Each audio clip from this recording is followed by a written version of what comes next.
I never checked my girlfriend's phone. Not once in 4 years. Even when my friends said, "Bro, nobody is that loyal," I trusted her completely. We lived together, had a dog together. We were already talking about marriage. She even called me her future husband. Then, one night, she fell asleep on the couch holding her phone. The screen lit up from a notification. Normally, I would have ignored it. But the message said, "Already missing your body." My stomach instantly dropped. I just sat there staring at the screen for a full minute. Then, I picked up the phone.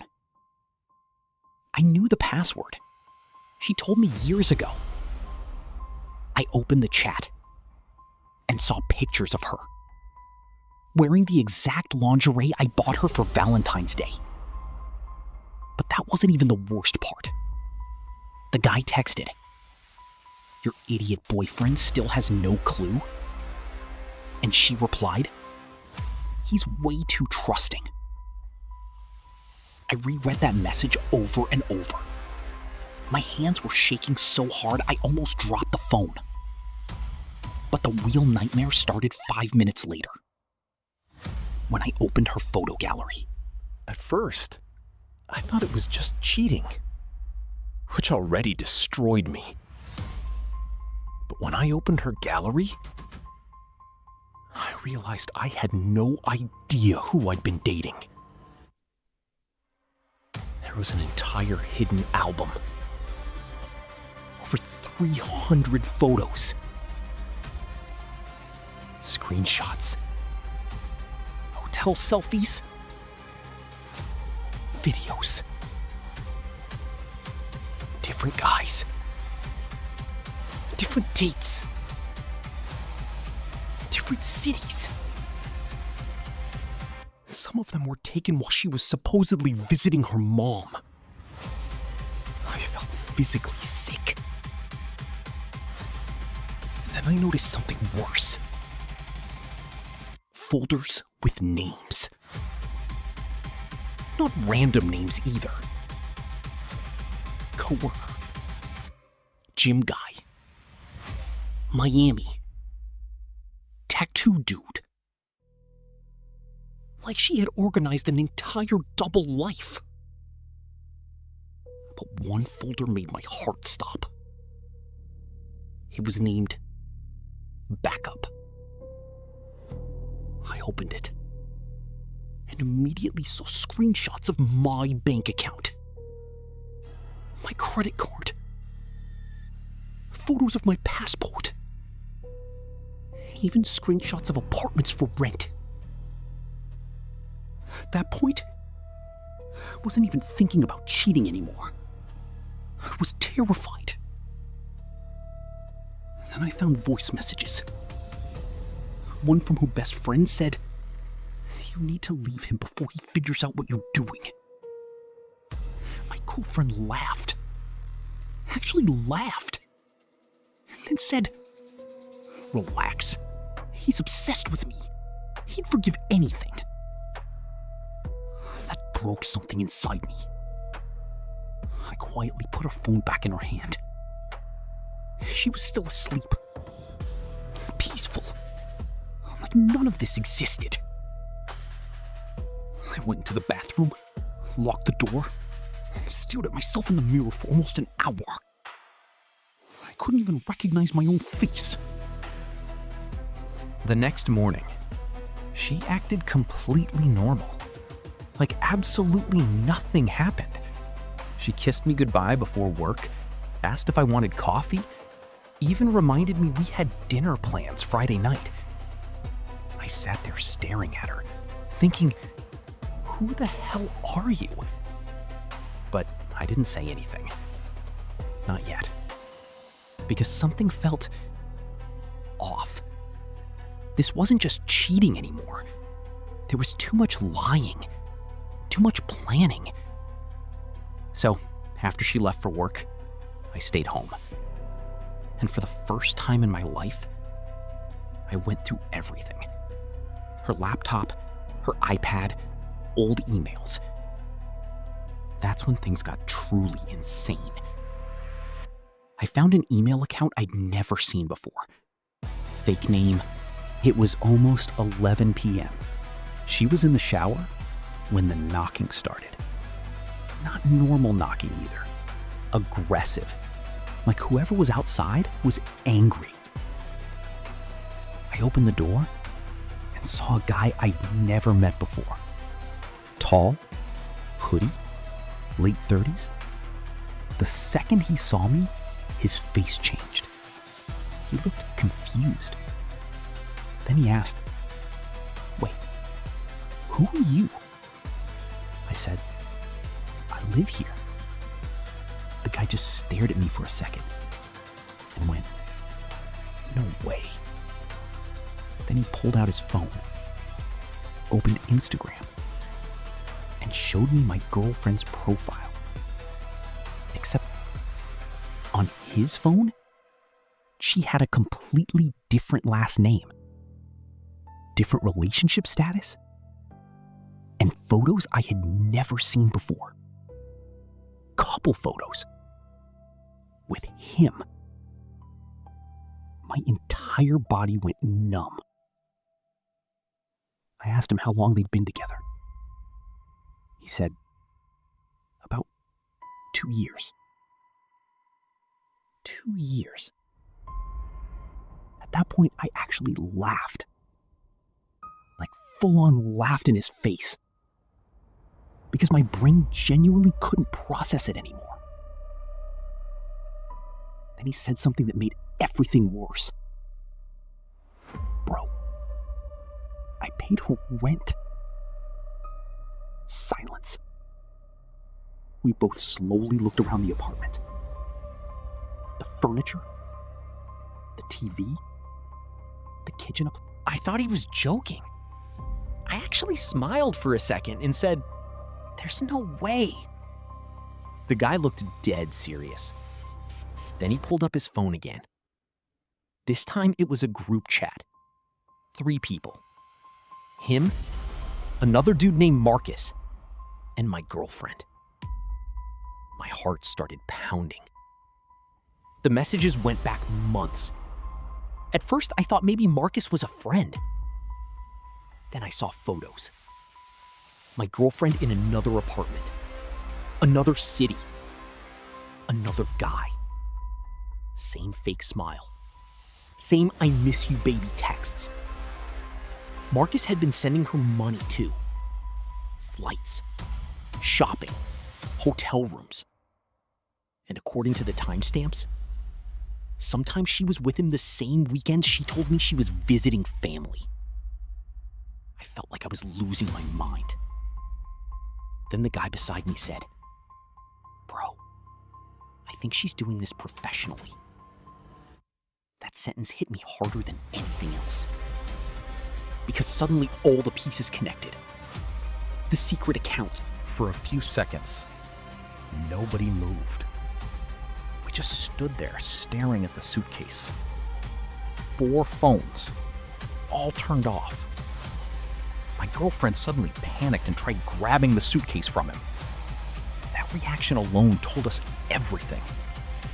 The guy pulled it away and said, "Nah, open it." She started crying again. But this time it felt different. Not emotional. Desperate. Like someone watching their entire life collapse in real time.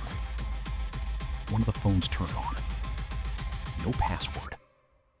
And instantly, notifications exploded across the screen.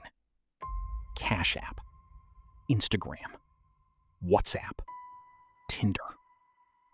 Message after message after message. Different men, different names, different stories. One guy thought she was a nurse. Another thought she was a law student. Another believed they were moving to Texas together. I felt sick. Then the other guy whispered, "This is insane." But the worst part wasn't even the messages. It was the notes app. She had scripts. Literal scripts. What to say if a guy got suspicious. What excuse to use for disappearing. How long to wait before replying. What personality to use with different men. There were categories like lonely divorced dads, gym bros, crypto guys, recently divorced. Like she had studied people, manipulated them, optimized them. I couldn't even look at her anymore.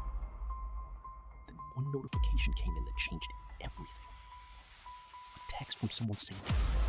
Detective work. The message said, "Need another week before I can close the fraud report." The room went silent. Everyone looked at me slowly and said, my girlfriend immediately lunged for the phone. That's when he finally snapped. He yelled, "Who are you?" And for the first time that entire night, she stopped acting. No crying, no yelling, no fake panic.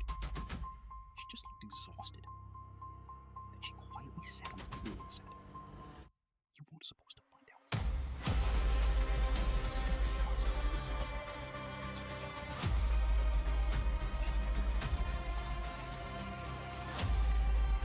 Nobody spoke. The apartment was completely silent, except for the TV still playing in the background.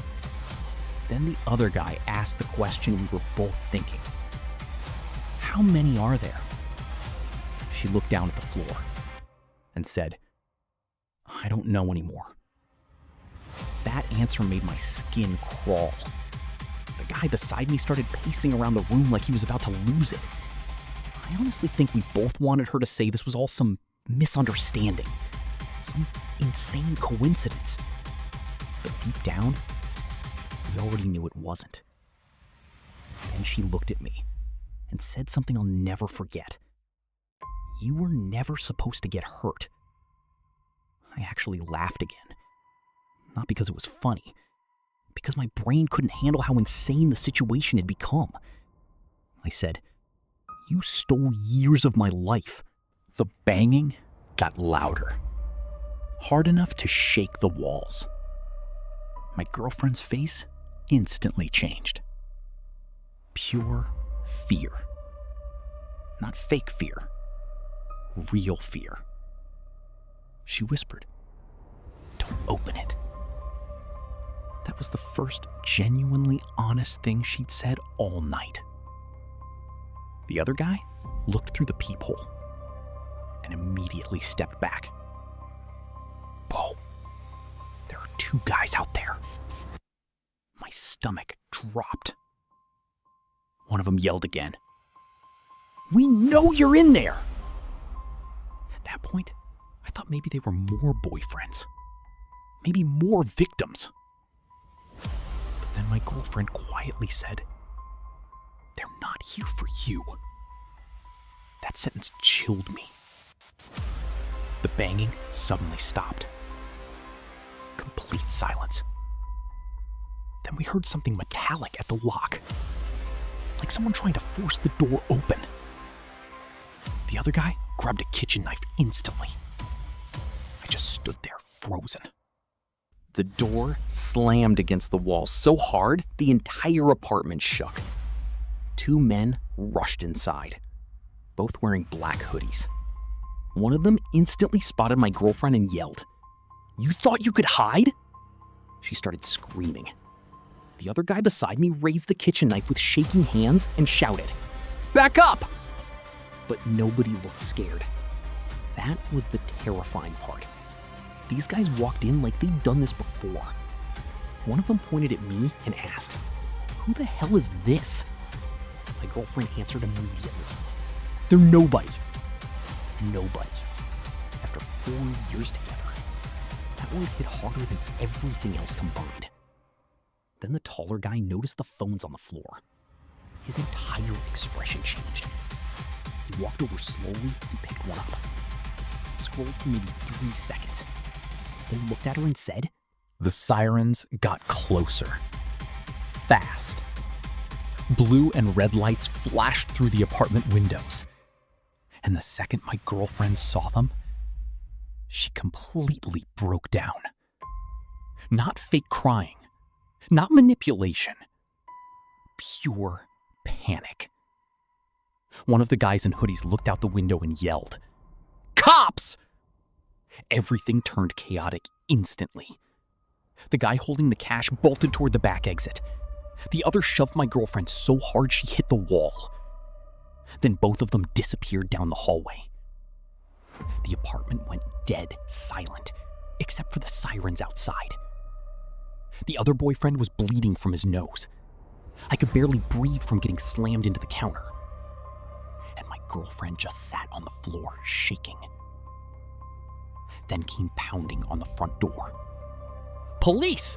Open the door!" Nobody moved. The cops forced the door open seconds later, weapons drawn, shouting commands. I remember laying face down on the floor thinking, how did my life become this? Then everything happened at once. Handcuffs, questions, phones being collected into evidence bags, cash counted on the kitchen counter. One officer looked at the suitcase full of phones and literally said, "Jesus Christ." That's when I realized how bad this really was. Because the police already knew her name.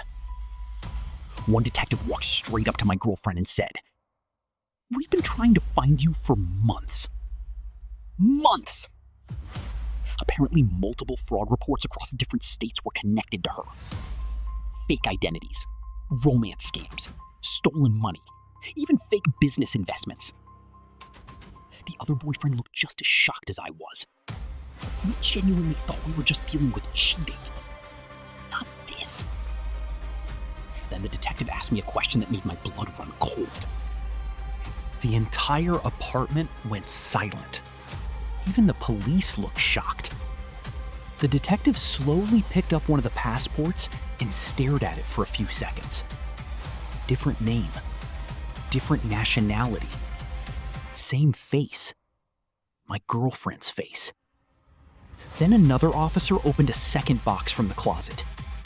Inside were IDs, driver's licenses, social security cards. All fake, all professionally made. The detective looked at my girlfriend and quietly said, "How long have you been doing this?" She didn't answer. At that point, she looked completely empty, like the mask had finally fallen off. Then one officer called out from the bedroom. We found laptops too. Plural. Not one, 5 laptops. I couldn't look at the photo. I just stared at the floor while the detective kept reading through her messages. Then he suddenly asked me, "Did she ever record your arguments?" I slowly looked up. Because yes, she did.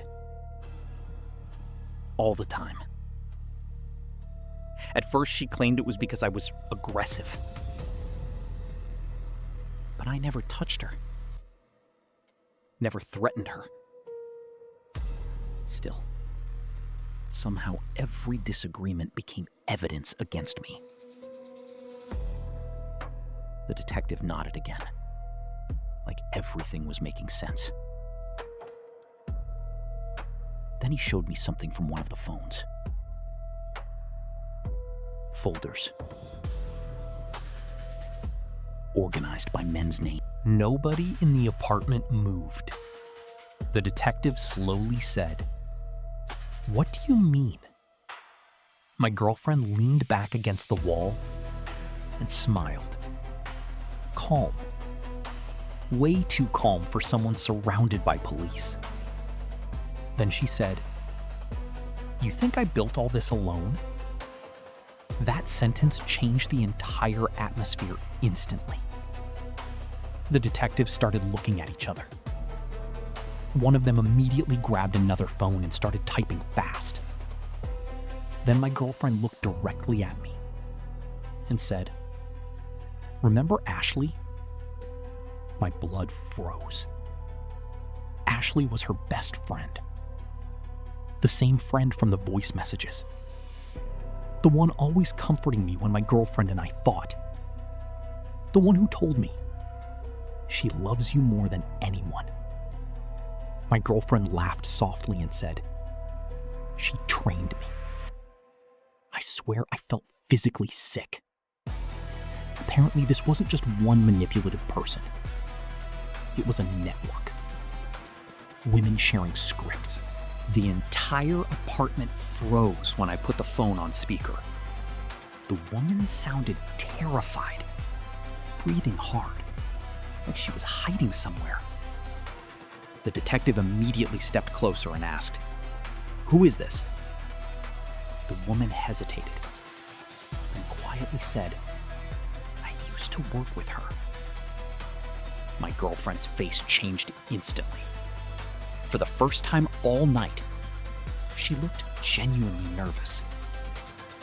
The woman on the phone continued, "You don't understand how deep this goes." The detective started recording the call immediately, then asked, "What exactly is this operation?" The woman laughed nervously and said, "Operation? You still think this is small?" Nobody spoke. Then she explained everything. Apparently, these groups existed in multiple states. Private Discord servers, Telegram groups, fake dating profiles. People teaching each other manipulation tactics like it was a business course. How to target emotionally vulnerable men. How to isolate them. Nobody slept that night. The apartment turned into a full crime scene. More officers arrived. Detectives started taking boxes of evidence out of the building.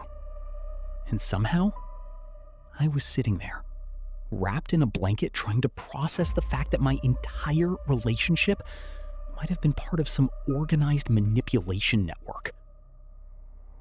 Around 3 a.m., one of the detectives sat across from me and asked, "Did she ever try to get life insurance through you?" That question hit me like a truck, because 2 months earlier, she randomly brought up the idea. At the time, she framed it as planning for the future together. I suddenly felt sick again.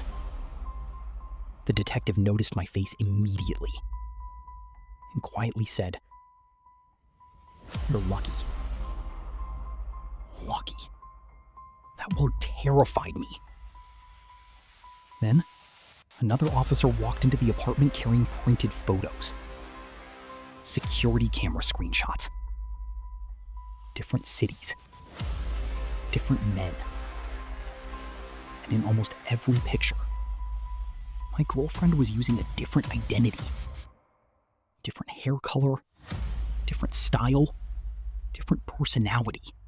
It honestly felt like looking at a stranger wearing pieces of someone I loved.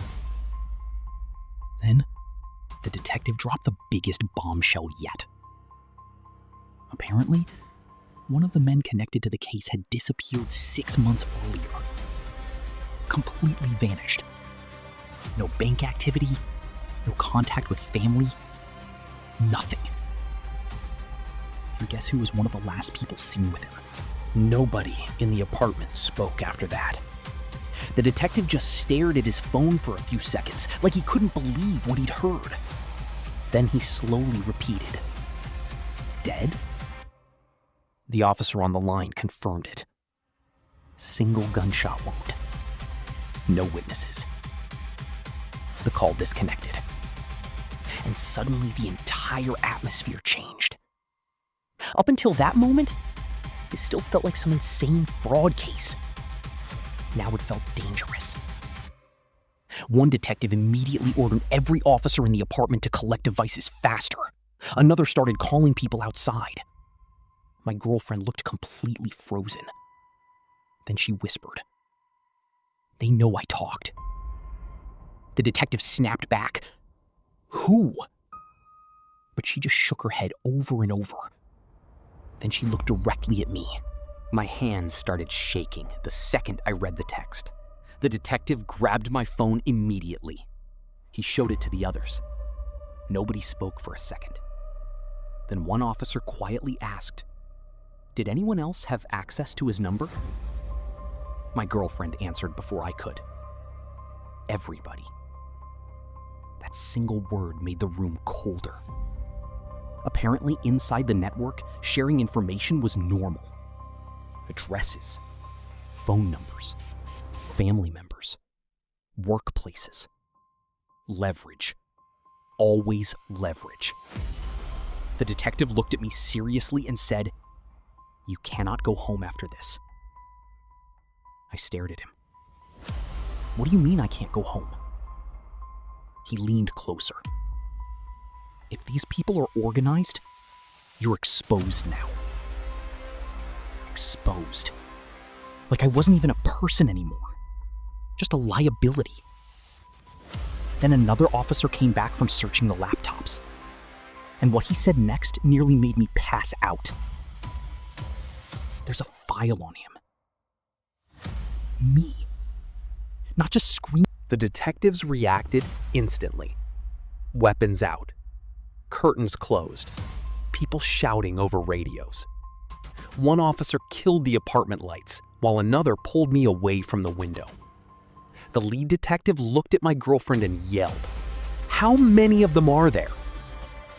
She looked terrified, then quietly answered, "Enough." That word hit harder than if she'd given a number. Outside, the black SUV stayed perfectly still. Engines running. Nobody getting out. That somehow made it worse. It felt calculated, like they already knew they had time. Then one detective received another call. He answered, listened for maybe 10 seconds, and his entire expression changed. He slowly... Nobody said a word after the detective called it a cult. Because deep down, it made terrifying sense.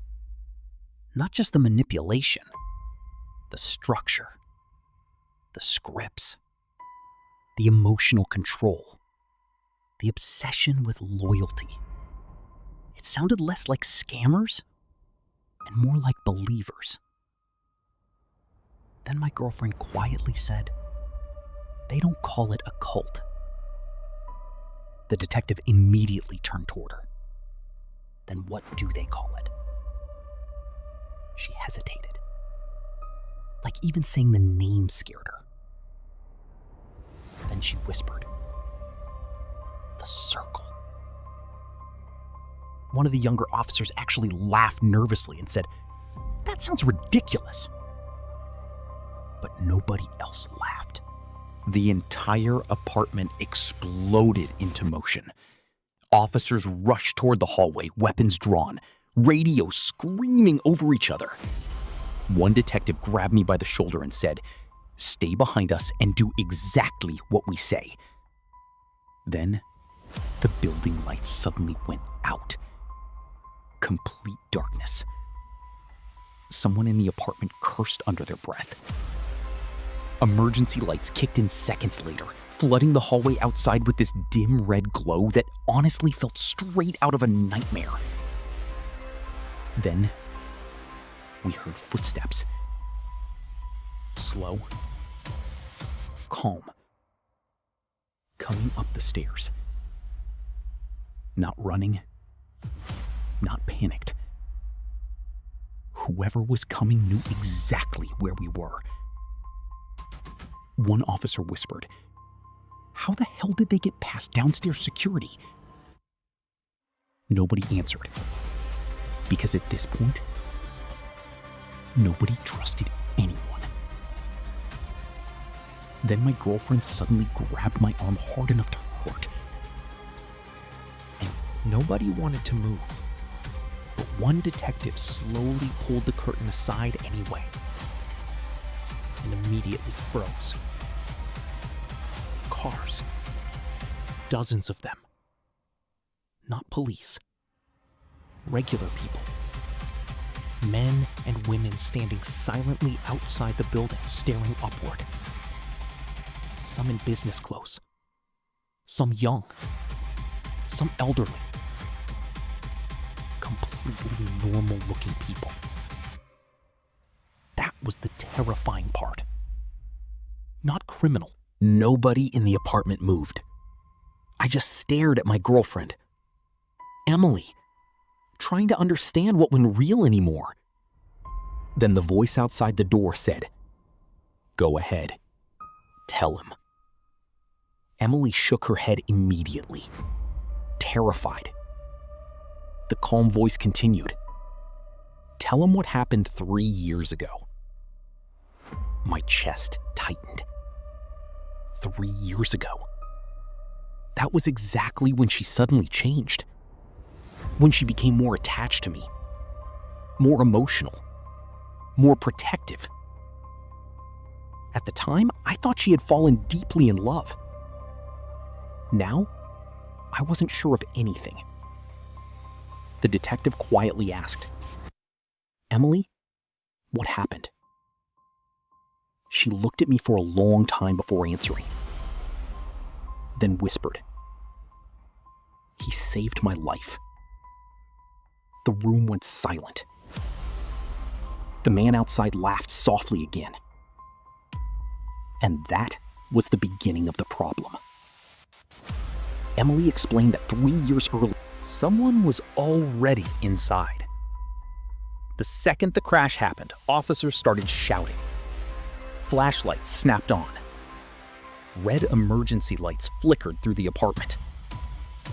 Then, another crash came from the bedroom.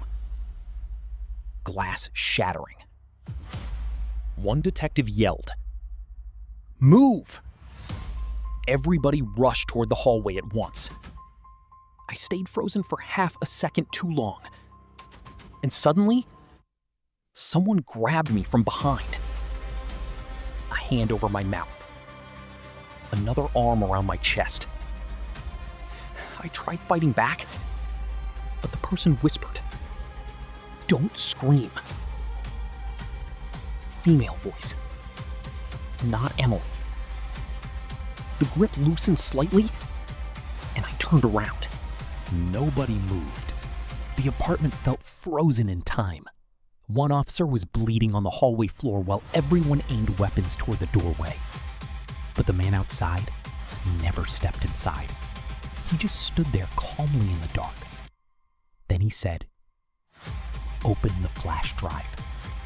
The detective immediately shouted, "Nobody touches it!" But Emily looked at me with pure desperation and whispered, "Please don't." That terrified me more than anything else. Because for the first time, she sounded like someone trying to protect me instead of manipulate me. The detective slowly reached for the drive. And suddenly every instinct in my body screamed not to hand it over. I don't even know why. Maybe because at this point, I trusted nobody. Not the circle, not Emily, not even the police. The apartment was completely silent. Even the detectives looked shaken after watching the video. Because suddenly, Emily wasn't just a scammer anymore. She was both victim and recruiter, manipulator and manipulated. And honestly, that made everything worse. Then the calm voice outside the door said, "Now you understand why she can't leave." One detective stepped forward aggressively. "Enough games. Who are you?" For the first time, the man answered directly. "I'm what's left when people stop believing love is real." That sentence felt less like an answer and more like a warning. Then Emily suddenly stood up. The explosion lit up the entire street outside. Flames reflected through the apartment windows while alarms started screaming across nearby buildings. People below were running in every direction. And that's when panic hit the detectives for real. Because suddenly, this wasn't hidden anymore. Now, it was public. One officer shouted into his radio, "Fire crews en route!" Another detective grabbed Emily aggressively and demanded, "Was that your people?" She looked genuinely confused, then scared, which meant something even worse. She didn't know who caused it either. Daniel's calm. I couldn't stop staring at the photograph. Me and my dad at some lake when I was maybe 8 years old. That photo had been sitting in a storage box at my mother's house for years. No social media, no stains, nothing. My hands started shaking. I looked at Daniel and asked, "How do you have this?" Daniel stayed completely calm. Then he said the sentence that changed everything. "Because your father was one of us." The room exploded instantly. Detectives shouting, Emily crying, officers demanding answers.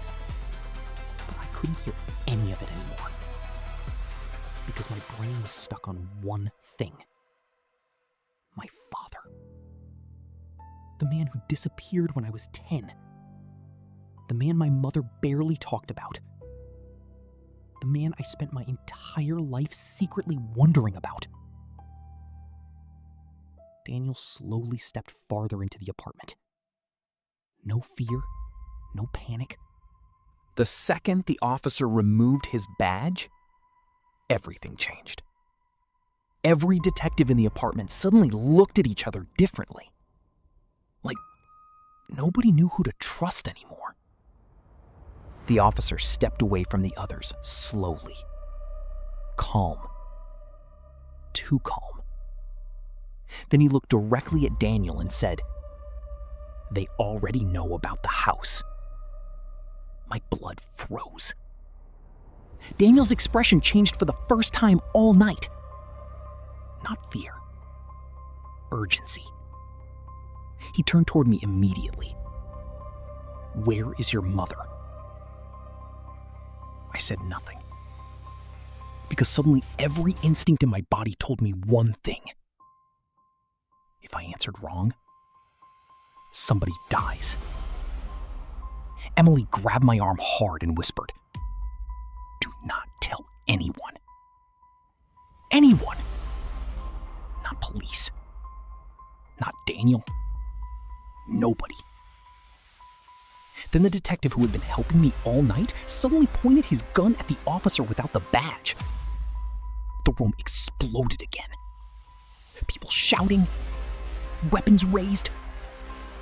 And right in the middle of it, Daniel looked directly at me and quietly said, "Your father trusted the wrong people too."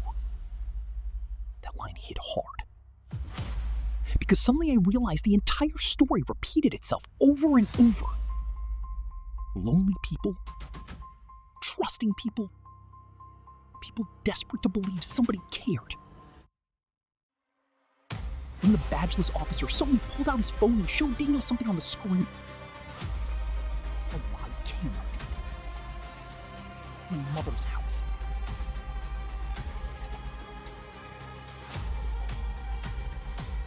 I backed away instantly. I don't have any key. But the second I said it, I knew they could tell I was lying. Daniel looked almost disappointed. The corrupt officer took another step toward me, gun steady. Your father hid it inside the toy box. My blood ran cold. How did they know that? Then I realized the horrifying truth. They had been watching my family for years. Not just me, my mother too.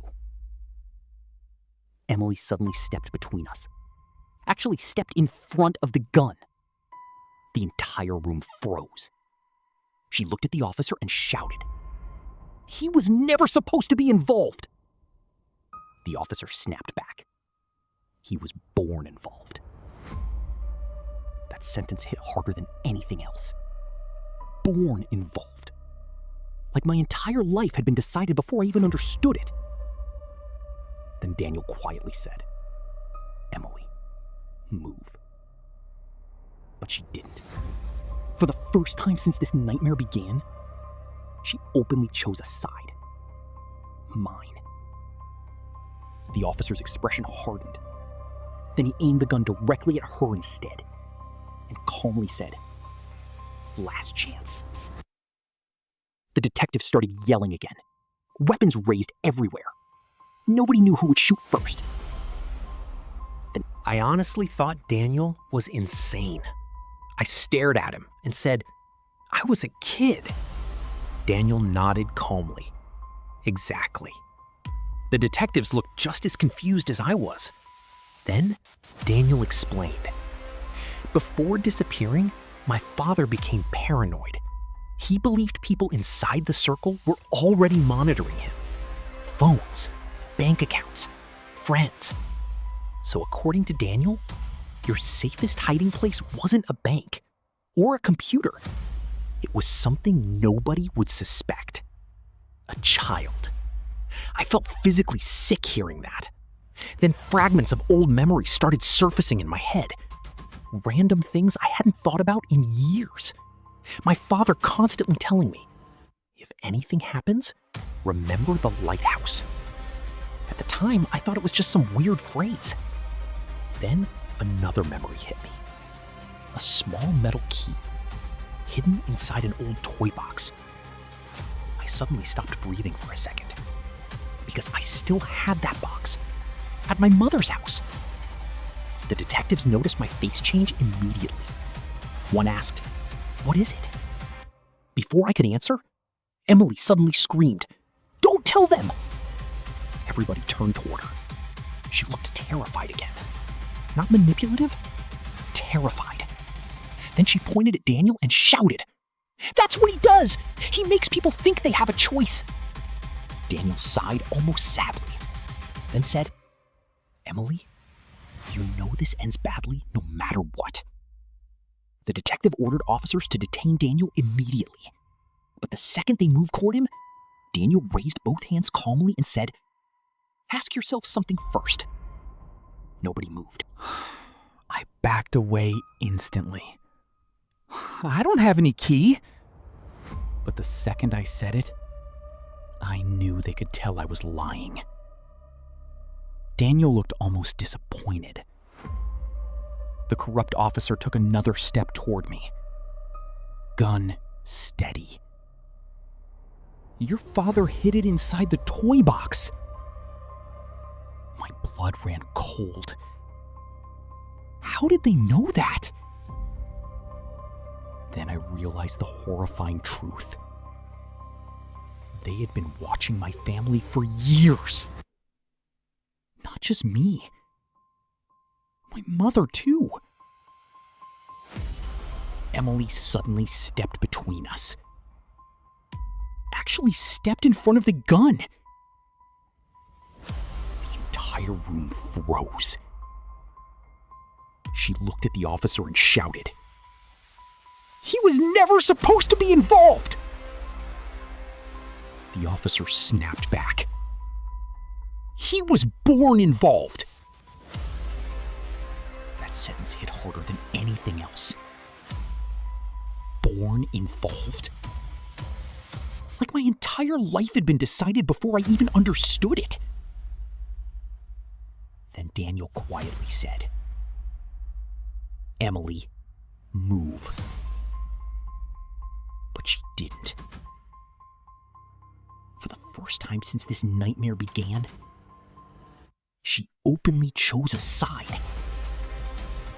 Mine. The officer's expression hardened.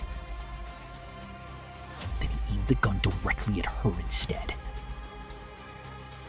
And calmly said, The apartment exploded into chaos again. Detectives shouting into radios, officers arguing over who could be trusted. people aiming guns at each other from 5 feet away. And in the middle of all of it, I could only think about my mother, alone in that house. Then Daniel raised his voice for the first time all night. Enough!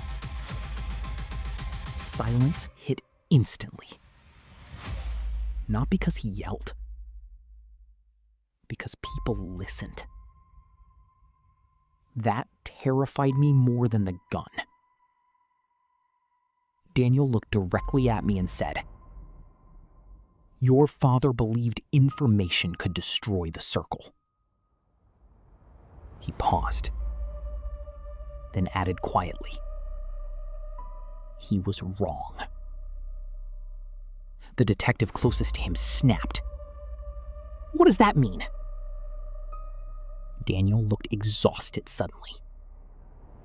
Older. Like someone carrying decades of damage. Nobody understood what he meant at first. The detective immediately asked, "Did what?" Daniel opened his eyes slowly and said, "He built a dead man switch." The room went silent. Then Daniel explained. "Years ago, my father realized the circle would never stop hunting him. So he created something as insurance. If anyone accessed the lighthouse file incorrectly, information would automatically begin releasing itself. Not just to police, to journalists, banks, private servers, thousands of people. Everything." The footsteps were getting closer fast. Too many to count. The detectives formed a line near the apartment entrance while officers dragged furniture against the hallway walls. Everybody was preparing for a fight. But Daniel just stood there, listening, almost sad. Then he quietly said, "This is what happens when people lose the story that gave their lives meaning." Nobody answered. Because honestly, that sentence was terrifyingly true. The circle wasn't just collapsing. People's entire identities were collapsing with it. Then Emily suddenly grabbed my face with both hands. For 1 second, the chaos disappeared. It was just her, looking at me. The apartment turned into complete panic. Detectives yelling into phones, officers trying to secure exits, news alerts exploding across every screen. And through all of it, I just kept staring at that message. Find the sun. Not find him. The sun. Like my identity had been decided long before I was born. Then suddenly, every phone started receiving leaked files in real time. Photos, names, messages. People inside the circle were part final. Nobody moved after the radio went silent. Smoke drifted through the apartment. Sirens echoed somewhere far below. And I just stood there, staring at the hallway where Emily disappeared. Part of me still expected her to walk back in, smiling, telling me this was all some nightmare. But deep down, I already knew. Then Daniel slowly stood up from the chair. For the first time since meeting him, he looked completely broken. Not powerful, not calm, just old. He looked toward the hallway and whispered, "She chose him." One detective immediately grabbed Daniel and forced him against the wall. This time Daniel didn't resist. Epilogue. It's been 2 years now. I moved to another state, changed my number, deleted every social media account I had. For a while, I couldn't even look people in the eyes anymore. Because once you learn how easily emotions can be engineered, you start questioning everything. Every compliment, every connection, every I love you. Therapy helped. A little. But the truth is, you never fully recover from discovering your reality was designed by someone else. The FBI eventually confirmed parts of the circle were real. Not some giant movie-style secret society. Worse. Loose networks of emotionally manipulative groups operating online for years. Some focused on money, some on control, some genuinely believed they were helping lonely people. That was the terrifying part. A lot of them didn't think they were evil. And honestly, Create belonging. But eventually, they realized emotional dependency gave them power. And power changes people. Always. Then my father looked straight into the camera again and said something that hit harder than everything else. The circle isn't dangerous because it manipulates people. It's dangerous because it gives people exactly what they're missing. Silence filled the attic. I froze. The footsteps stopped somewhere behind me in the dark attic. Slow. Careful. For a few seconds, I genuinely couldn't move. The old computer screen reflected faint light across the room while dust floated through the air. Then I heard breathing. Quiet. Human. My heart was pounding so hard I thought I'd pass out. Slowly, I turned around and saw a woman standing near the attic stairs. Hood up, hands shaking slightly. Not moving closer, just watching me. Then she spoke. Softly. You weren't supposed to see the ending.